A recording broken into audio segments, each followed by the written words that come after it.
Саламатсызбы? Региондо Абалким автордук программасы. Элибизде кылмыш кыдырмыш деген сөз бар. Албетте бул сөздүн мааниси баарыбызга түшүнүктүү. Кылган кылмышың үчүн эртели кеч баары бир жооп беришиң керек болот. Балким бул дүйнөдө амал көйлөнүп, эптеп бир жолун таап кутулуп кетишиң мүмкүндүр. Бирок кылмыш кыдырмыш. Демек ал ар дайым түбөлүктүү сени менен бирге боло берет. Ал сенин артыңдан кыдырып, ээрчип жүрө берет. Бул жашоонун чындыгы.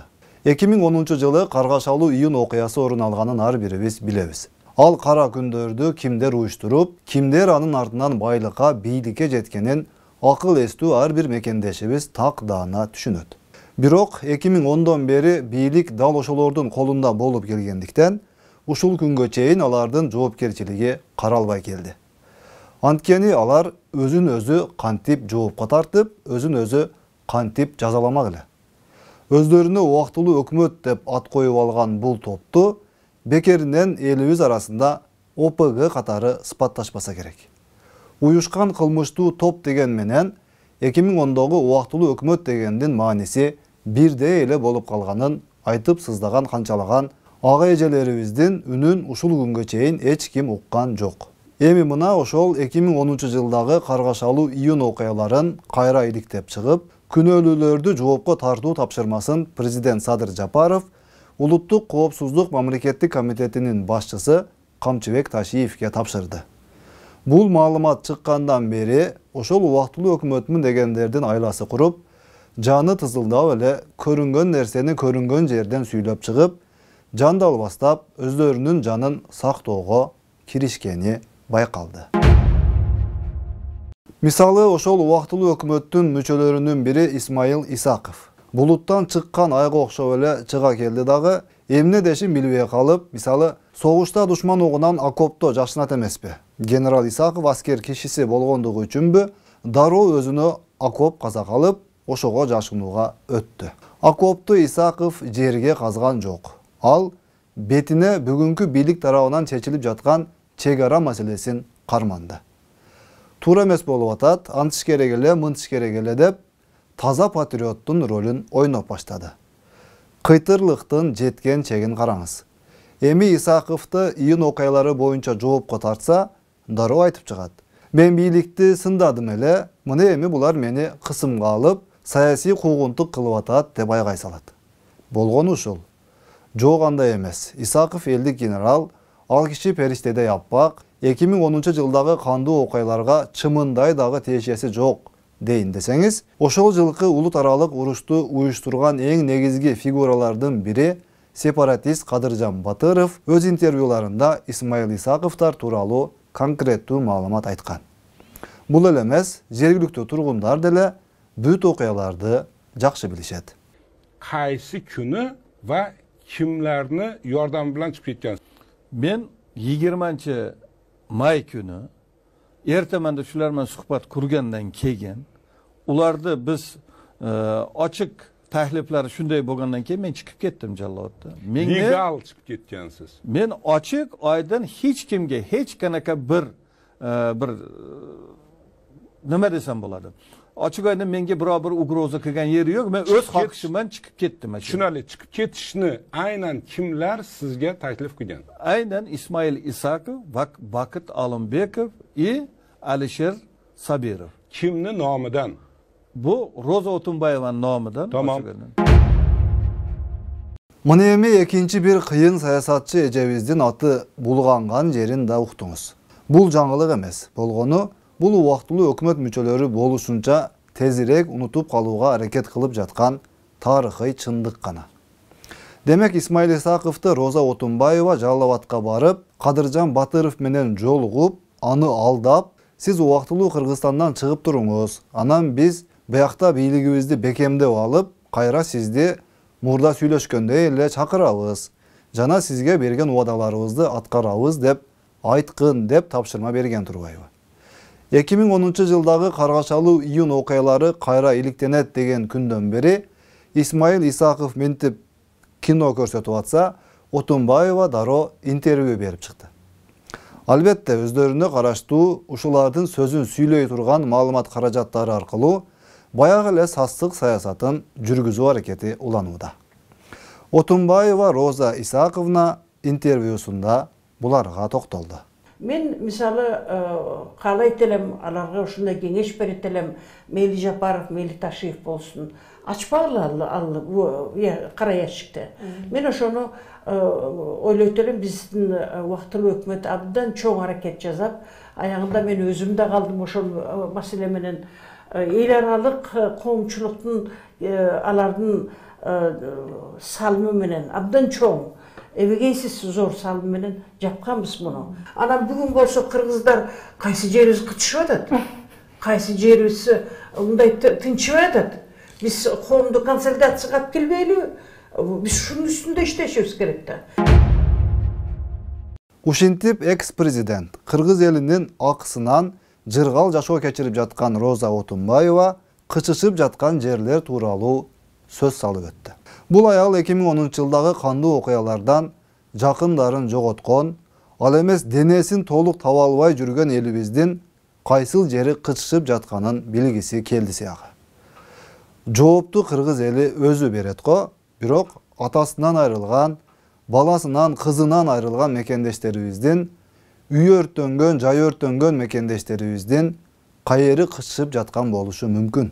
Албетте, кычышса ушул Отунбаева жана анын командасынын бир жерлери кычышып жаткан болушу мүмкүн, бирок кандуу окуяларда жакындарын жоготкондордун жүрөгү кычышып эмес, ачышып жатканы талассыз. Тетирисинче ушул Отунбаева, Исаков дегендердин тобундагы убактылуу өкмөттөн сураш керек. Силердин кайериңер кычышып, ушундай кадамдарга бардыңар эле. Кайериңер кычышып, ушунча кан төгүүнү уюштуруучулары менен бир фронтто болдуңар эле. Кайериңер кычышып, бүгүн эми жоопко тартыла баштаганда ар нерсени сүйлөп чыгып атасыңар. Мейли эми кимдин кайери кычышканын жакынкы аралыкта УКМК тактап чыгып, кычышууларга чекит коюлат да. Кара ящикти ачпагыла дегенине таң каласың киши. Ал кара ящиктин ичинде миңдеген адамдардын каны жатканын карапайым элибиз түшүнбөйт деп ойлошот сыягы. Бүгүн эми эл башка эмеспи? Отунбаева айткандай эле айылдын баары мырк болуп, шаардагы баягы айрым маңкуртсымал музейде жылаңач жүргөндөр, ич кийимин экспонат кылып алган айланбаштар прогрессивный болуп калган жок да. Ошол ачпагыла деп аткан кара ящик элибиздин жүрөгүндө убактылуу өкмөт деп аталган кара так болуп турганы чын да. Отунбаева ачпа десе ачпай кое турган, аш десе ачып кое тургандай, ал эжебиз өзүн ким деп ойлоп алганы түшүнүксүз. Накта ошол кара ящиктин баарын ачып, так даана кылып иликтеп, бардык күнөөлүүлөрдү аеосуз жоопко тартуу мезгили келбедиби? Антпесе бул сыяктуу окуялар кайра-кайра кайталанып, өлкөбүздүн ынтымактуу көп улуттуу элинин тынч жашоосуна кооптуулукту жаратып жатканы чындык. Анан дагы бир маанилүү жагдай. Кыргыз элибиз өзү да бул окуяларга туура баа берүүгө умтулушу зарыл. Мисалы мына ошол 2010-жылы калпак кийип барып өзбек улутундагы адамды, топу кийип барып кыргыз улутундагы адамды өлтүрүп, эки улут өкүлдөрүн бири-бирине жасалма жол менен кайраштырып, от жагып согуштурган адамдар болгонун билебиз.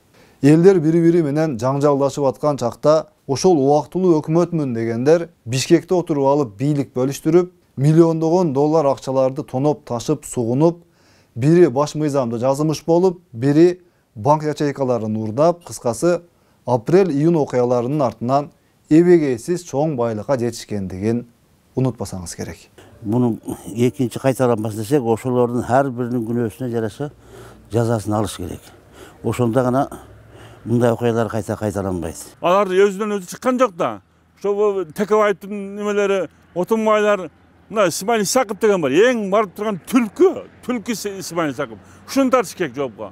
Şunu kağa vermeyince biz et çaktı tınbayız. Kudaydan tilep algan жалгыз oğlumdu жоготтум. 31 жашында кетти. Жоготконубуз эле аз келгенсип, сөөгүн да толук ала алган жокпуз биз. Атайлаган чыгарган уруш болбосо, эмне себептен ушул убакка чейин жооп бере алышпайт. Эмне үчүн ошо оюнду баштагандарды бирден биздин көксүнүбүздү суутуп камай албайт? Неге? Себеби өздөрү аралаш. Болбосо балабызды тирилтип алдыбызга алып келип берсин. Biz bala degen ötte or kayga eken, ömür boyu özünün kanından jaralgan, ömür boyu hiç kaçan men unutpayman. Ошол 2010-жылдын апрель окуясын, июнь окуяларынын эң негизги уюштуруучуларын, инициаторлорун азыр жоопко тартыш керек. Satır Japarov elden rızkısı bolup geldi. Kançыбек taşıyıp bunu men blokonu Manas dep atayman, Batır dep atayman. Mağa uşu botum dep bozdop elderi ilavasımdan keyin uşunu bizge anıktap biz kança jollar jasak da bir joldu suralgan jok. Şunu anıktap bergendi biz de öte katı suranabız. Анан эми ушунча тарыхы бар убактылуу өкмөттөгү кишилер бүгүн кайра акыл үйрөтүп, кандай кылыш керек экенин айтып отурганын карап туруп, кантип жакшы сөз айта аласыз. Патриоттуулук жөнүндө, эли жерди сүйүү жөнүндө, тынчтык, мыйзамдуулук, абийирдүүлүк, намыс деген сөздөрдү башкасы айтса дагы ушулар айтпай эле койсо дегендер канча. Урматтуу мекендеш, өзүңүз жакшы билгендей, адам баласы bir адамды өлтүрсө, соттолуп, камакка алынып, чоң күнөөкөр, кылмышкер деп аталат. Bir адамды сөгүп, акарат келтирип койсо, кылмыш деп эсептелинип, абийирине шек келтирген үчүн соттолот. А бул июнь окуяларында канчалаган адам өлдү дагы, канчалаган элибиз зыян тартты. Демек, июнь окуяларын уюштургандар, андан өзүнө пайда тапкандарды биз ким деп атасак туура болот. Аны өзүңүз жакшылап ойлонуп көрүңүз. Bir чындыкты эч качан унутпоого тийишпиз. Бизди, карапайым элди, арам ойлуу саясатчылар ар кандай өздөрүнүн кызыкчылыгындагы оюндарына курал катары колдонуп кетишине мындан ары эч качан жол бербешибиз зарыл. Алар бизди улут аралык, дин аралык, балким регион аралык кылып, провокацияларды уюштуруп, стабилдүүлүктү бузууга, анын арты менен өздөрүнүн максаттарына жетүүгө бүгүн да аракет кылышы мүмкүн. Жана андай оюндар уланып атат. Ошол өздөрү айтып жаткан кара ящикте булардын кара иштери болбогондо анан эмне? Талаада дыйканчылык кылып балдарын багып аткан карапайым адамдын кара иштери болмок беле. Булар чыгып алып ар нерсени сүйлөп элге күйүмүш болуп атса, алардын артынан ээрчип кезектеги оюндарынын курмандыгы болуп калбаңыз. Ошол 2010-жылы ушулардын артынан ээрчип көрдүңүз го. Ага 1000 жыл болуп элдер унутуп калган жок да. Бүгүн деле кайра эле ошол адамдар кыргыз элине кандай жашаш керек экенин үйрөткүсү келип атпайбы? Кайра эле катаага жол берип, кайра эле алданып, өзүбүзгө өзүбүз душман болуп жүрө берсек, мамлекетибиздин акыбалы кандай болушун ойлоңуз. Кыргызстан убактылуу өкмөт каалагандай жашай турган, ошолор айткандай болгудай, алардын жеке компаниясы эмес да. Кааласа согуш чыгарып, кааласа митинг чыгарып, каалаганын кыла бере турган, алар үчүн кыргыз эли оюнчук эмес да. Сен кыйын саясатчысын, сен кыйын сүйлөйсүн, сен кыйын сыйкырчысын деп койсо эле, өздөрүнөн кетип, өздөрүн Кыргызстандын ээси катары сезип алгандардан тазаланмайын, журт башына кайсыл кыйын уул кызыбыз келбесин, баары бир акыбалыбыз саясий интригадан жогору өтүшү кыйын. Саламатта калыңыз.